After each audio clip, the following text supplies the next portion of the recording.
বিএনপির ভারপ্রাপ্ত চেয়ারপারসন তারেক রহমান এবং প্রধান উপদেষ্টা ডক্টর ইউনূসের সঙ্গে দীর্ঘ আলোচনা হলেও প্রকাশ্যে আসেনি সব কথা। প্রেস ব্রিফিংয়ে যা বলা হয়েছে সেটি কেবল নির্বাচনের দিনক্ষণ নিয়ে যা কথা হয়েছে তার সারাংশ।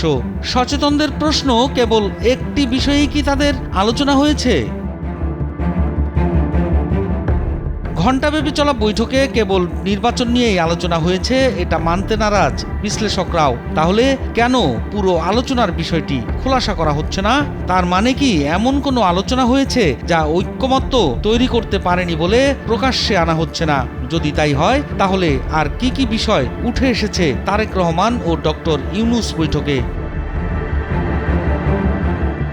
সূত্র থেকে জানা যায়, এই বৈঠকে আরও বেশ কিছু গুরুত্বপূর্ণ বিষয় আলোচনা হয়েছে, যেমন জাতীয় সরকার গঠন, বিএনপি ও এনসিপির মধ্যে আসন ভাগাভাগি, জাতীয় ও স্থানীয় সরকার নির্বাচন, রাষ্ট্রপতি ইস্যু, উপদেষ্টা পরিষদের সদস্যদের আগামীতে করণীয়, এমন নানা বিষয়েই আলোচনা হয়েছে। তবে দুই পক্ষের যেসব প্রস্তাব নিয়ে আলোচনা হয়েছে তার বেশিরভাগই কোনো ফলাফল আসেনি। কারণ প্রধান উপদেষ্টা যেমন উপদেষ্টা পরিষদের সঙ্গে আলোচনা করে সিদ্ধান্ত জানাবেন বলেছেন, তেমনি তারেক রহমানও বিএনপির স্থায়ী কমিটির সঙ্গে আলোচনা করে সিদ্ধান্ত জানাবেন বলে ধারণা করছে বোদ্ধারা।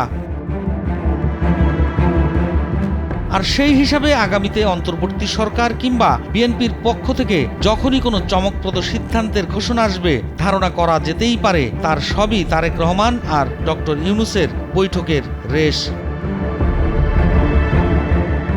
গুঞ্জন ছিল, ইউনূস তারেক বৈঠকের অন্যতম বড় ইস্যু হতে পারে এনসিপির সঙ্গে বিএনপি এবং সমমনা দলগুলোর আসন ভাগাভাগি। সূত্র মতে আসন ভাগাভাগি নিয়ে কোনো ঐকমত্য হয়নি, বরং তারেক রহমান স্বচ্ছতা, সব ভোটারের উপস্থিতি এবং গ্রহণযোগ্য নির্বাচনের স্বার্থে নো ফর্মুলা তরিকার কথাই বলেছেন। বিএনপি স্পষ্ট করেছে কোনো কিছুতেই নির্বাচনের পরিবেশ নষ্ট করা হবে না।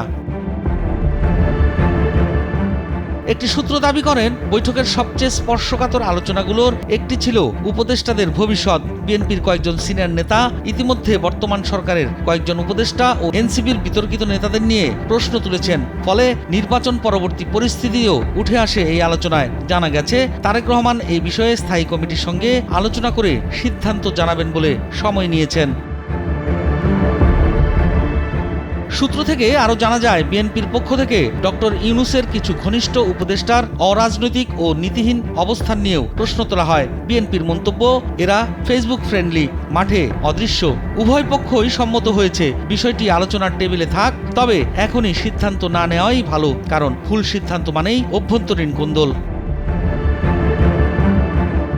জানা গেছে, সবচেয়ে কৌশলগত দ্বন্দ্ব এসেছে নির্বাচনের ধরন ও টাইমিং নিয়ে। তারেক রহমান চান সরাসরি জাতীয় নির্বাচনকে অগ্রাধিকার দিয়ে কেন্দ্রীয় কাঠামো ঠিক রাখতে। তিনি নাকি বলেছেন, স্থানীয় সরকার দিয়ে শুরু মানে সময় নষ্ট।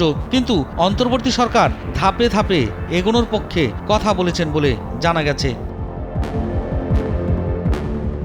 জানা যায়, বৈঠকে তারেক রহমান চুক্তি দিয়ে বলেছেন, আগে জাতীয় নির্বাচন হলো জনগণের ম্যান্ডেট। এই ধরনের অনেক বিষয়ই আলোচনা হয়েছে, কিন্তু তা নিয়ে গণমাধ্যম কিংবা জনগণকে কোনো তথ্য দেওয়া হয়নি। রাজনীতিতে আলোচনার টেবিলই সবকিছু নয়, বিশ্বাস, স্বার্থ আর সময়মতো সিদ্ধান্তই গেম চেঞ্জার হয়। ইউনূস তারেক বৈঠক গুরুত্বপূর্ণ হলেও ফাইনাল এগ্রিমেন্ট এখনো বহুদূর। এক টেবিলে দুজন বড় খেলোয়াড় বসেছেন ঠিকই, কিন্তু খেলা এখনো শুরু হয়নি।